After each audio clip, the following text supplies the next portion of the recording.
10 tips I really wish I knew before I got into the Hollywood Orchestra or Composer Cloud subscription.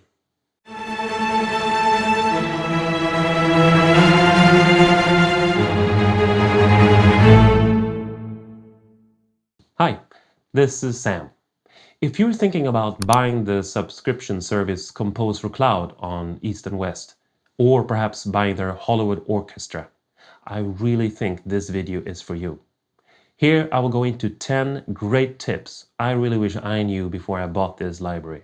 And I think particularly tips number 10 will be of great help for you. The Hollywood Orchestra series started in 2010, about 10 years ago when I filmed this video. So the first one they started with was actually the strings, and this was a massive, very detailed undertaking. This was the most advanced string libraries ever seen when it came out. But maybe it went a little bit overboard because nobody has time with all the details. Most people don't have time with all the details, and they don't have the computer for it. So the libraries that came a little bit later, the brass and the winds and so on, they went a little bit lighter. It's a little bit easier to use. Still, the string library is very good. I'm just mentioning this so you understand a little bit why it looks the way it looks. Is Composer Cloud subscription worth it? Oh yes, absolutely. You will get a lot of good libraries for a very low monthly fee. But the main reason you want into this is the Hollywood Orchestra. That's where it really shines, and this is where you bring your sound up to the next level. There are a lot of libraries in the subscription that I don't think are worth your time. There are some good choirs, for example, some brass and some other things. The ethnic libraries are really excellent, but Hollywood is really where you want to look, and especially if you're into orchestral music. Now, there's a few things to consider. Even though you pay this low fee, after a whole year of subscription, you're getting close to the price for these libraries if they're on a sale. And I really think that the only one you need is Hollywood Orchestra. And if you buy that on a sale, it's close to the yearly fee of the subscription. So if you are only subscribing, all your sounds will disappear when you stop. You won't have put any money into the project that you own later. So I actually say it's better to save up for the main library. If you're into orchestration, I really would go for the Diamond Library. Save up to that one. And then you don't have to worry about the subscription service later on. Now, if you're thinking about the subscription service, you might have noticed there are some different versions. Well, there's a Composer Cloud X, which is the normal deal, which I think if you're a beginner is the one to go for. There is also the Composer Cloud X Plus. And what is the difference? Well, in the Plus version, you basically get a higher bit rate for the recordings. I think it's 24-bit instead of 16-bit. And you get more mic positions, and you also get DVC in the strings. So again, if you're a beginner, I don't think you need to go for the Plus version because it's good enough. Most people can't really hear the difference between 16 and 24-bit anyway, and most people don't use the mic positions. And DVC is really only used for when you have advanced string arrangements. DVC basically means that you divide up the string sections into two parts, so you get two voices instead of one. I also have a video here if you want to know more about that. So, can my computer handle this library? Well, that sounds odd. A 10-year-old library shouldn't be any problem on new computers, right? Well, the fact is that this library, basically sections of library, brass, strings, percussion, harp, solo, whatever, they were all so big, and actually they put one library on each computer. That's how big and a lot of resources then demanded. Now, today computers have more RAM and faster hard drives and all that. But if you want the whole Diamond library, the orchestra, to work well on your computer, I would say you need at least 32 gigs of RAM. More is better. Less works. You can definitely do it on 8 and 16, but then if you have a lot of instruments, it just won't hold up because it demands a lot of RAM. You also need a very big, fast SSD drive. Again, you can use an old RPM drive, but it takes too long. And if you're going for the whole Plus subscription, or for the Diamond library, you need almost a terabyte of hard disk space, free hard disk space. So consider that. You need a lot of RAM and very big SSD drive. Also, another thing that you don't absolutely have, well, I think you absolutely have to have it, is to have at least 2 hardware faders that you can use up and down, because this library really demands that you work with the dynamics and the vibrato control. And if you don't have those faders, it's just going to be a pain to fix that later. So make sure you have it on your keyboard, or get a cheap extra unit that has that. It will really save a lot of frustration. What are the libraries, the sounds that you get in the Hollywood Orchestra? Well, if you get the whole composer cloud, you obviously will get a lot more libraries, but I'm focusing on that because I think it's the main player and the only reason you need to have this subscription or to buy the library. So the strings are still fantastic, and they're one of the best strings out there. The problem with them is a little bit, I will get over later, it's a little bit fiddly and it's big, and yeah, it has its quirks, but it still sounds amazing, and I know a few libraries that can beat it, if any. The second really good library is the brass. This is a fantastic section, really one of the better ones still today. Now, the winds is just not that great. I will show you why. Here I will show you the problem that the woodwinds have. It's mostly heard in the clarinet. The other woodwinds have it too, but not as much for some reason. So let's listen to the legato in the clarinet.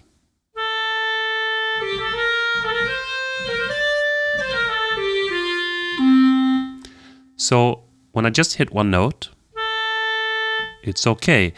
But as soon as the legato triggers, it starts to phase. It sounds like there are several clarinets. Listen. You really need headphones to hear this well.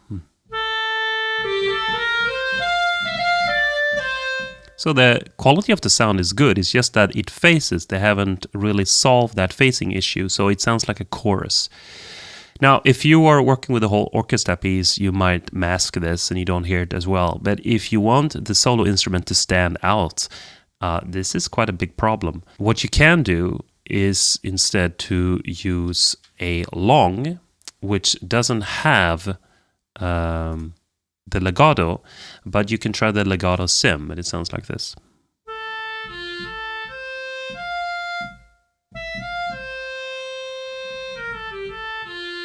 Now, it doesn't sound as nice because it doesn't have the legato samples in there, but at least it doesn't sound like several clarinets. The percussion is very good. It has all you need for an orchestra. It lacks a little bit some of the modern features that newer libraries have. For example, it's not synced to tempo, which can sometimes be really helpful. There are a few libraries that you won't get if you buy the Hollywood Orchestra as a standalone unit, and that is the harp and the solo instruments. You get them in the Composer Cloud. Now, the harp is really good. It's one of the better ones out there in terms of sound and what you can do. What it lacks is these more modern features that other instruments has. When you want to program your own glissandos, for example, it's kind of a pain to do that unless you know exactly what you're doing. It's not so easy to play a correct run on a piano in A flat. Now, the other library that is sort of also considered the Hollywood series is the solo sections. Those are not worth your time. They really show their age. They don't sound good enough. They're okay, but they are so obviously not real if you're going for that sound. And there are a lot of libraries out there who do a lot better job. A lot of people, when they start working with the Hollywood Orchestra or the Play engine, they get a little bit overwhelmed. But don't worry, I'm going to show you exactly how everything works. Let's start with the interface itself. It's quite straightforward. Up here you have a menu, and what's really good about this one is the sample purge. This is used when you have written a track and you want to save some memory. So when you click this, it basically removes all the samples in memory that are not being used in your project. Really helpful thing here. Here you find settings, which I won't go over today. Browser, where you find your libraries. You select which main library and then subcategories and so on. You double click and then it will load into memory. Mixer it's for mixing your track basically, but it's very useful if you have several tracks loaded into the same player. It's quite extensive, it has great effects, and yeah, you can do quite a lot of it. Player is the main interface. Instruments, here on the right you will see what instrument you have loaded. You can have several instruments loaded at the same time. If you do, you can select which one you're looking at the moment up here by clicking on it. I only have one, so you only see one. Down here you can even mess with it a little bit, micro-tuning and transposing and all kinds of stuff. Very good. Here you can also mess a little bit with the instrument. I never do. Maybe you will. These are all the samples that are loaded into that particular instrument. So this sample here is actually usually 1, 2, 3, 4 different samples that are playing at the same time. You can unload or not hear some of them. You can even change the volume here. It might be really useful if you, for example, think that maybe the legato sound is too loud. So it can be very, very useful. Here you have a stereo widener. It's a little bit unclear that that's what it is. And also that when it says on, it's not really on. You actually have to turn this to get any effect at all. You're widening your instrument. It can be very useful. Round robin reset. If you have a round robin sample, that means that every sample sounds different every time you hit the key. This will reset it so that it starts from the beginning. Let's say you have 4 different samples. So if you hit the key 3 times, the next time you hit it, it will be the 4th sample. If you want the first sample to sound, you just click that. It's mostly useful if you want the beginning of your track to always start on that sample you had intended. Portamento is sort of a virtual portamento, and it works not so great. Better to stick to the real portamento samples.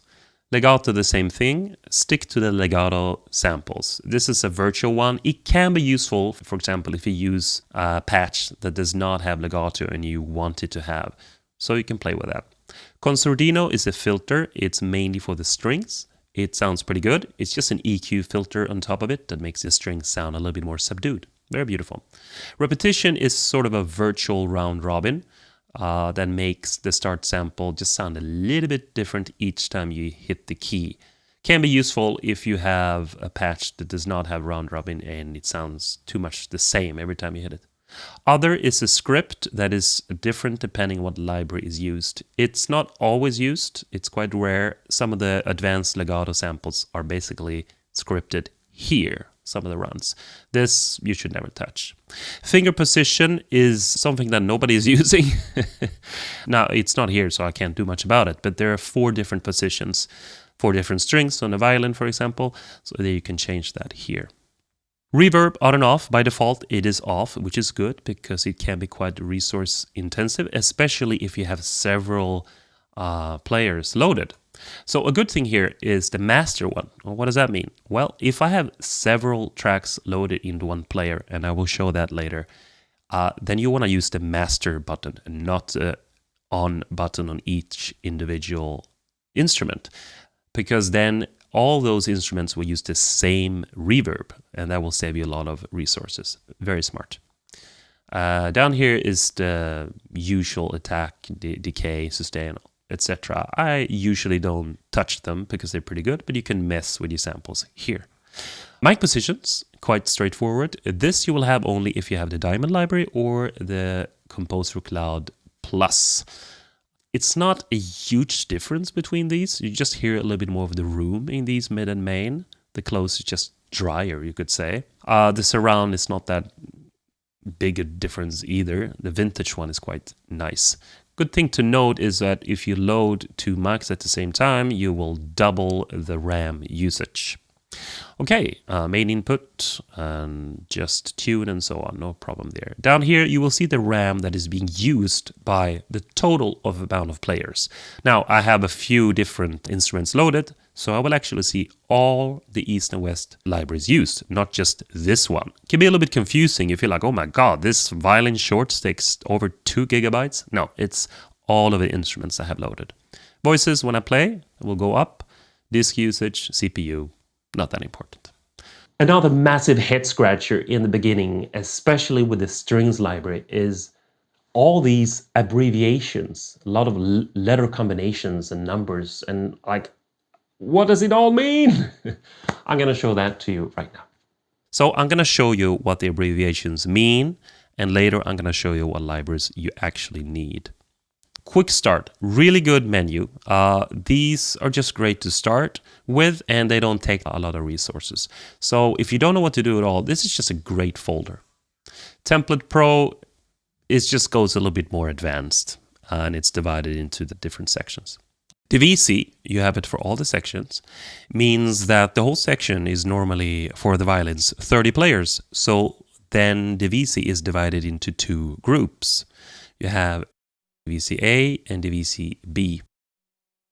If you look here, for example, you can see that it says A, B, A, B. What does that mean? Well, it means that there are 15 players and another 15 players. This is good for if you have really advanced string arrangements and you need two voices for the violins. Now, in most cases, you have one voice for each section. One for violas, one for violins, one for Violins II, one for cello, and one for bass. And that usually is more than enough to get all the notes you want. But in some string arrangements, you need more notes. And if you want it to sound really good, you can't just add notes to a section, because then you double the players. So instead, you use a divisi, A, 15 players, and another note for B. Let's look at the violins here. We have long, and we have long powerful system. Anything that says powerful system, you might feel like, oh my God, that's the one I want. It will sound much better. Well, not really. It means that it has finger position.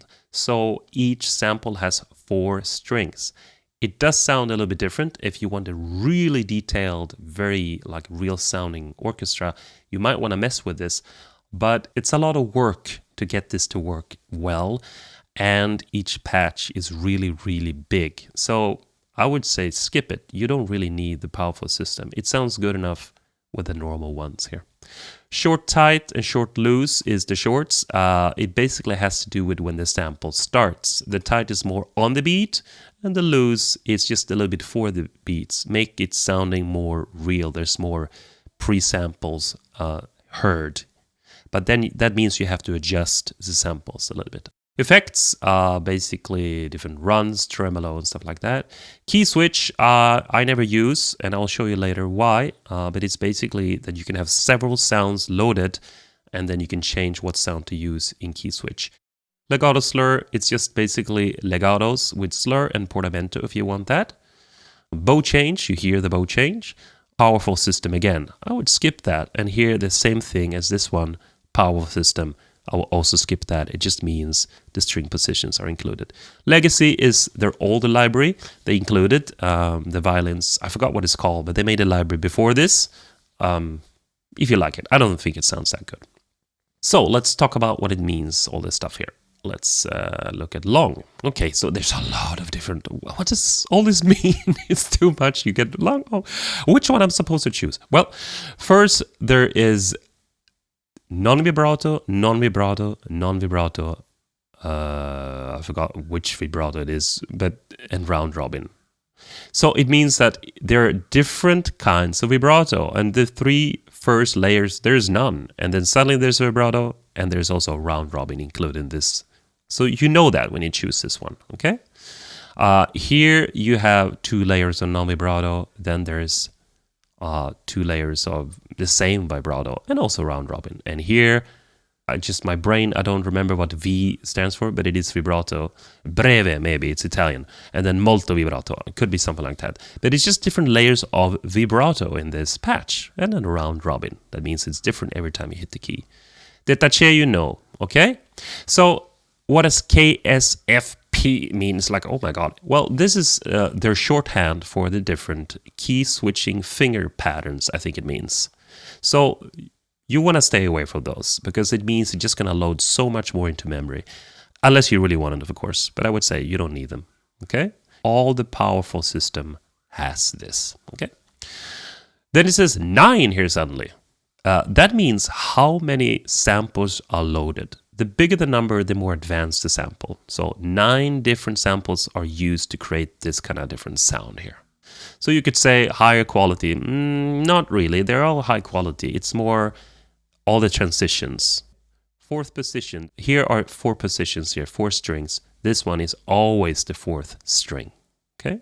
Niente, N-I. What does that mean? That means that the sample, when you use the mod wheel, the dynamics, will disappear if you go all the way down. This is very, very, very useful. You might not want that, but it's incredibly great because then means you can make your own smooth ending on the violins. I will load one up here so you can hear what I'm doing. So if I just hit the key, sounds fine. Now, if I work the dynamics, or the expression rather, it disappears. When it's all the way down, there is no sound, even if I press the key. This is really useful because then you can have your endings the way you want it. It can be very short, or it can be smooth. Yeah, very useful. Let's look at the different legatos. Here we have, the first one is Violins Legato Portamento Light 6 Niente. The legato is self-explained. Portamento means it has a sort of a slower legato. Listen.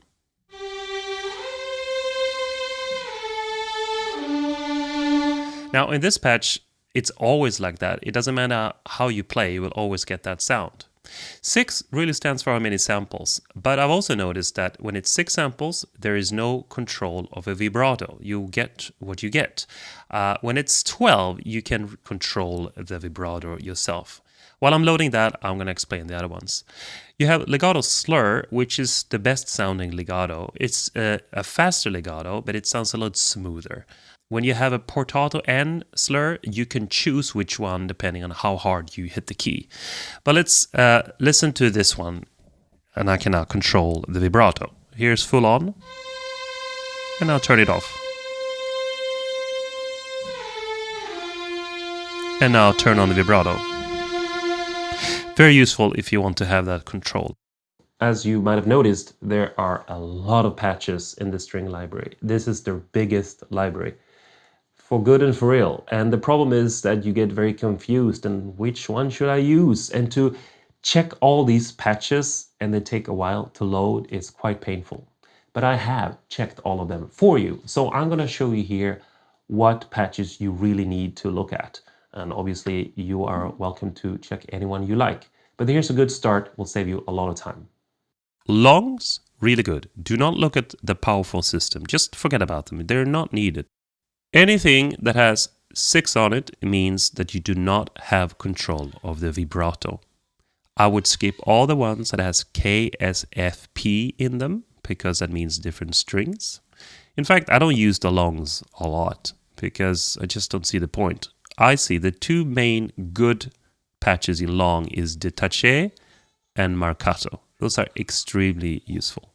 The other ones, you can pretty much achieve the legato patches, and you really want a legato patches, so why not use that one instead? Short, tight. Okay, what do I use here? Actually, in this case, the mod combos are really the best one.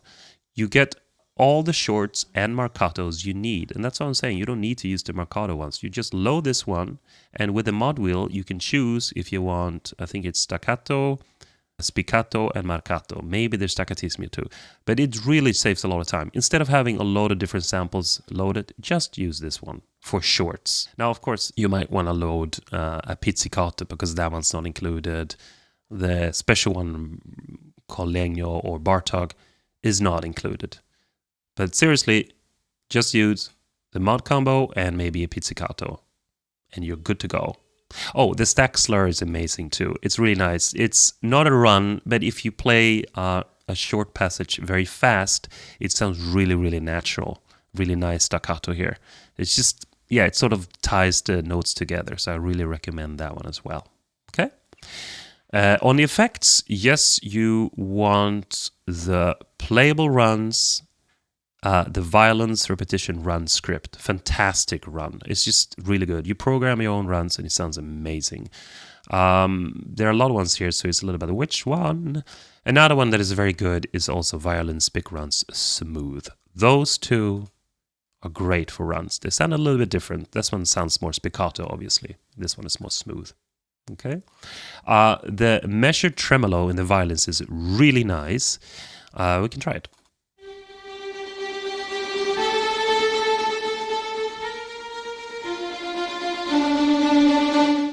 So, as you can hear, it follows the tempo of your jaw, which is really nice. So you don't have to program that. So it's not a fast, random tremolo, it's a rhythmical tremolo. Then he also has a normal tremolo, which is useful, and the trills. This repetitions here, I don't get it. It doesn't work for me. And also, pay attention to the measured tremolo, because the scripting is odd. It only works for 1 or 2 bars. Then it goes weird. But usually that's all I need. Key switches, I would say it's a waste of time. Try it. It just loads up a lot of samples, and most of them you don't want anyway. I'm going to show later how you get around that. Legato slur.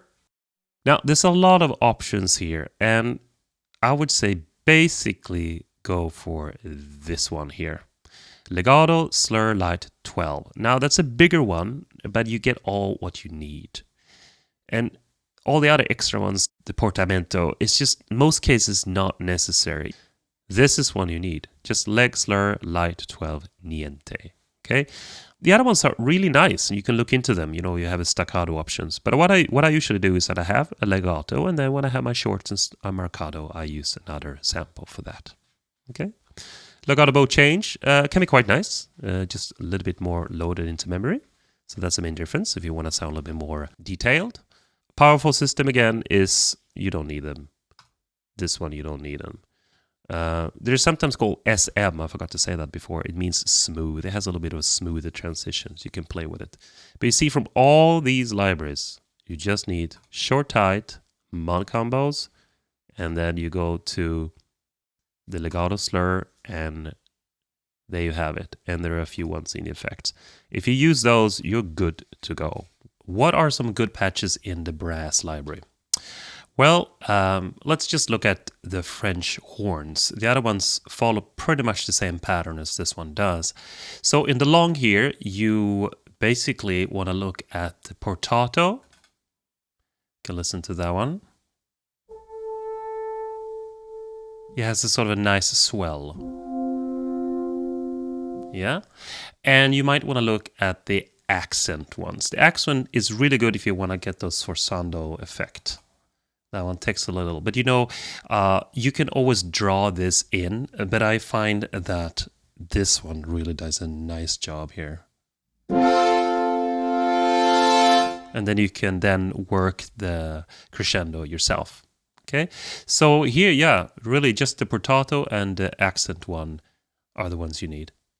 Short, this really is an excellent one because it will help you a lot. I would say go for the short mod speed, because this patch does most of the job for you. With the mod wheel, you can have different kind of shorts.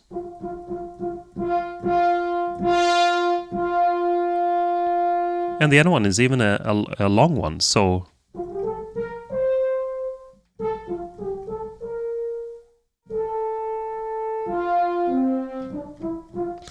and that's basically all you need. So instead of having all these different kind of shorts, just start with this one. It will save you a lot of time.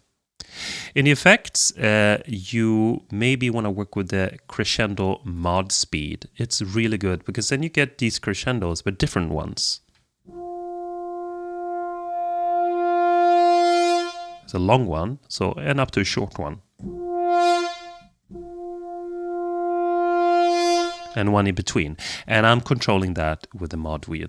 Obviously, these rips and these are really fun. The trills and are great, but maybe that's something you don't use so often. So I would say here in the effects is basically the crescendo mod speed that you need.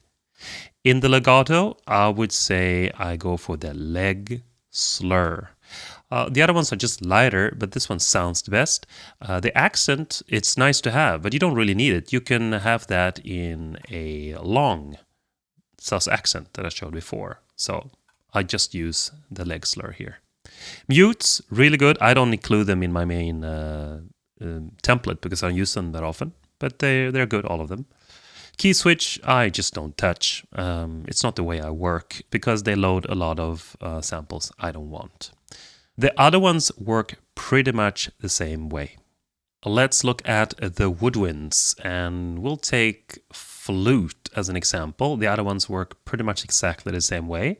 Here, the same. It's only a few ones you really need. They're all excellent, but just to save time and to just get some results quickly, here's the best patches.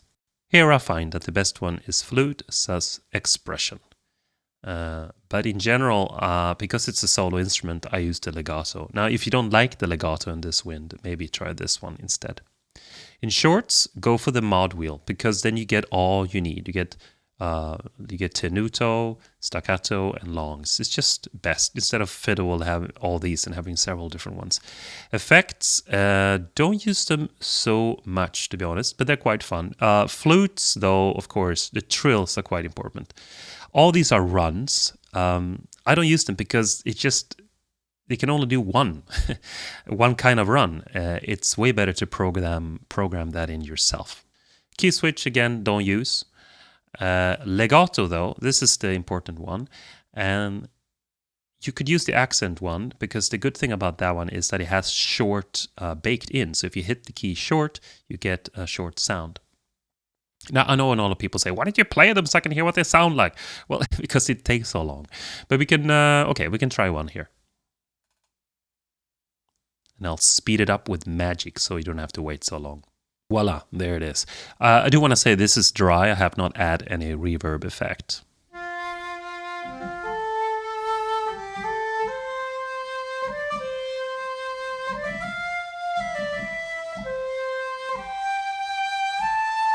And if I hit the keys short, you kind of get a sort of staccato. So you could say, if you're only going to use staccato and long, then maybe that's a great patch. You don't need to load anything else. But I do find that the short samples are just massively superior, so I use them instead. And in the legato, I use actually the VS full niente. That means I have control over the vibrato. I can turn it on and off. It doesn't load extra stuff into memory I don't need, like the accents and stuff. If I don't use that so often, and if I really want that, I can always find one here. Okay.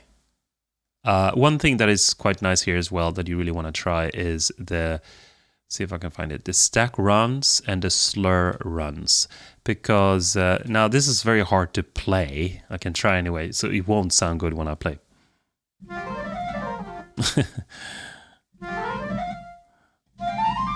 You have to trust me. When you program this in, it sounds really good. So instead of having those pre-made runs, go for that one and program your runs. Works really well.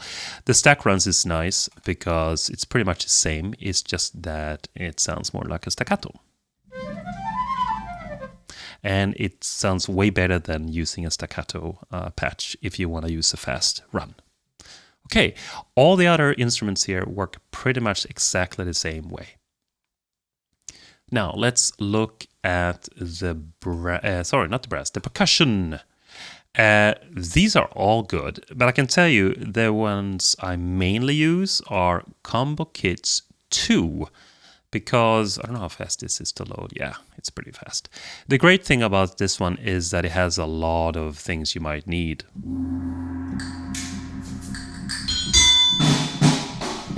All cymbals, I mean, everything in an orchestra is right there, so you just need that one patch. What it doesn't have, well, it has it here on the first one, but I prefer to use this. I go into drums, timpani, and I load either the timpani felt key switch or timpani hard key switch. And somebody say, hold on, you said you're not going to use key switches. No, sometimes it works, and trust me, this just makes it easier. This one is very good because the main one that loads up, the first one, it just sounds really great, and you have good control over it yourself. You don't really need the other ones. So, for example...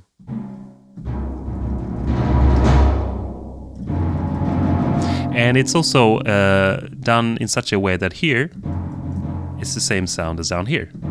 So then you can use two fingers to make rolls. like a real drummer. Now, if you use the key switches down here, you have a few different options. This is a shorter one. It's not a long tail. Oh, sorry. And there's a double flam. There you have control with the expression roll. Oi. Very good. And I think the last one is ready recorded roll. Yeah, a few different ones. They're different in length. The only problem is that they're not synced to your DAW, your tempo that is, so they can be quite hard to align properly, and you have to hold the key down the whole way, otherwise it just stops, so you don't hear the whole sample. The metals, well, they're all nice here, so I just don't use them so often. Mostly in template, I use glockenspiel, maybe the chimes as well, and the Spectre sound, but obviously they're all good. Wood, they all work fine as well, but maybe for orchestra sound, you want to look at Celesta, basically. And the Celesta without the sus is the one that sounds the best. Another very important thing in this library, and basically actually any library, but particularly this one, is to create your own patches. This will save you a lot of time and frustration later on. I will show you how I do it. Initially, it might seem like a lot of work setting this up, but trust me, it pays off really well. So here it seems like I have one instrument, but in fact I have 9 different patches. 1, 2, 3, 4, 5, 6, 7, 8, 9, 9. They're all Violins I, but different ones, the one I need. So I have actually saved this patch myself. I go to Save As, and then I put it in here. This is something else. I put my own name, and it shows up here. I've called it first a Violins Master. When I load my Violins Master, it comes up like this, and the reverb and everything is already set. And if I wanted different mic positions, I could set that as well, so I don't have to fiddle with that afterwards. Now, again, I want to mention that I have not clicked on each patch. I have only clicked on Master here, and that means that all these patches use the same reverb, and you save some resources. So, how I'm gonna control all these different sounds? I only have one track here on the left, so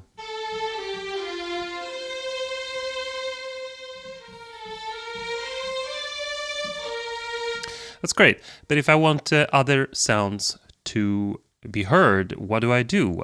Well, East and West was made 10 years ago, and the way you used to compose in a DAW was that you used one track per sound. So if you had several different samples for a violin, you didn't just have one violin track, you had several violin tracks. So the easiest way to do this is to create a main instrument track and then add MIDI channels. Add track, sorry. MIDI, and we're going to add 8 since, I have one already. So that will be a total of 9 tracks. I'm just going to minimize this so you can see it. And another thing I also do to clean up a little bit is that I add this into a folder, and that you can do in all DAWs. So I have all my, maybe I call this Violins I. I have all my violin sounds in here. And now basically, by going to the different tracks, I hear different sounds. So here's the legato again. And the next one is the marcatos. And then the shorts.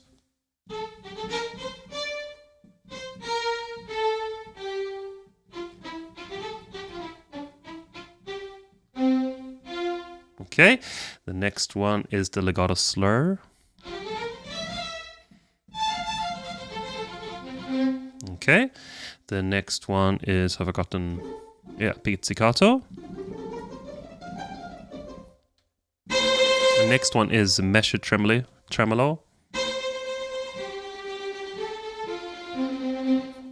Next one is tremolo.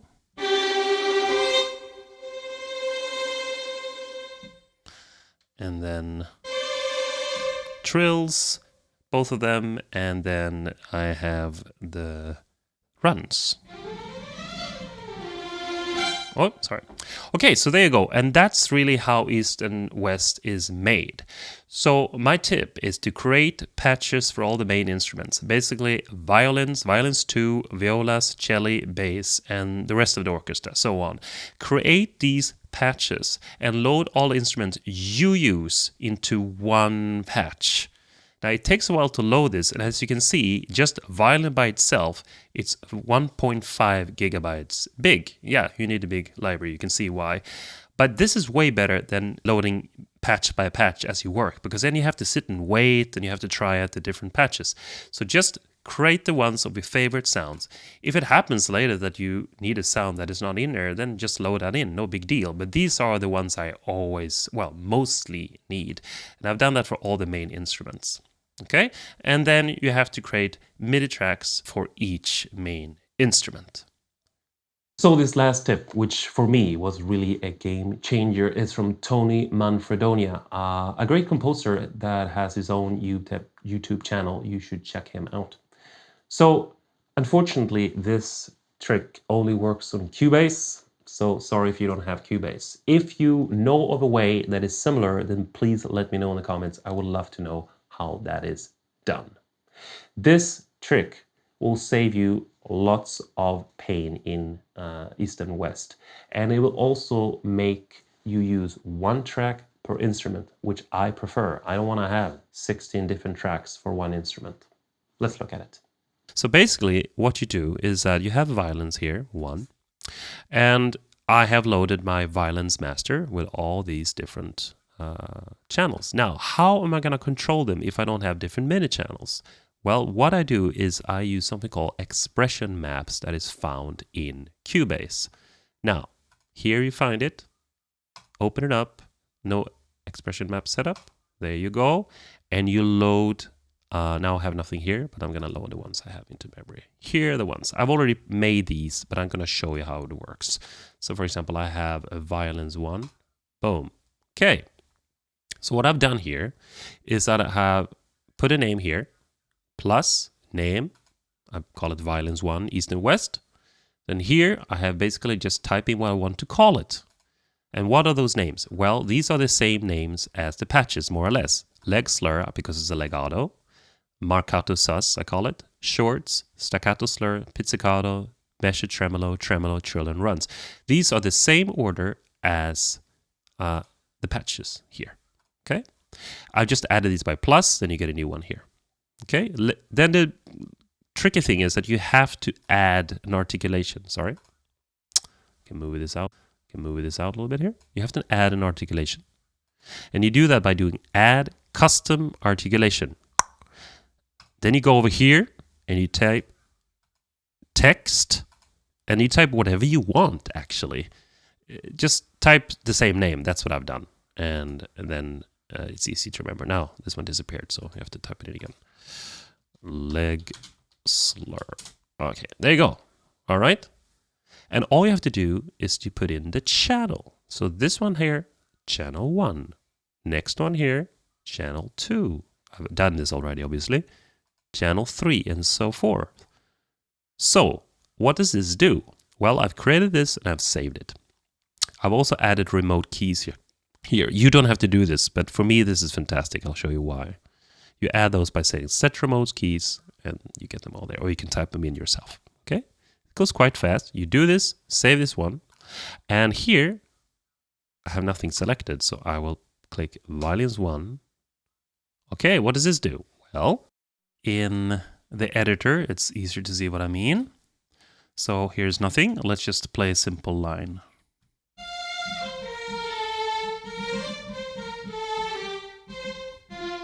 Okay, so maybe I want these to be a different articulation, so I choose shorts.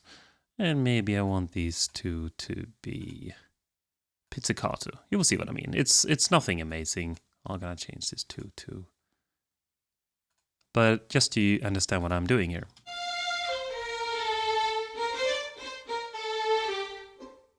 Yeah, obviously I have to work with that. I have to line it much better. Maybe something like that. So the good thing about this is when you work with key switches, you always have to make sure they align perfectly. And if you're not on the grid, that's kind of hard to do. And they're also all usually down here, so you have to scroll up and down. Now, no matter what you do to these notes, they are selected as pizzicato and will stay that way. This is really, really useful. And another good thing is that you only need one track per instrument. You don't need several, which in my mind really makes the work a lot easier. And if you're going to score this eventually, it really helps things.